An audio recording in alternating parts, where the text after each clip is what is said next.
చీరాల స్వామి వర్ధంతి సెప్టెంబర్ 3వ తేదీ.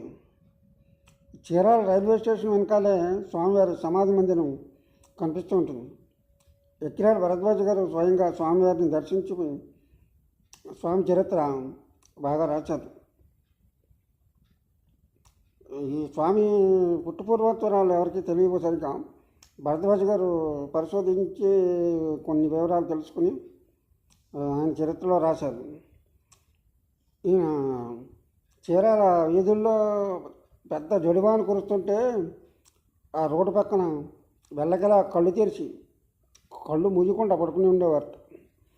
అదే నిర్వికల్ప సమాధి స్థితి లాంటిది, దేహస్పృహ లేని అవధూత స్థితి అన్నమాట.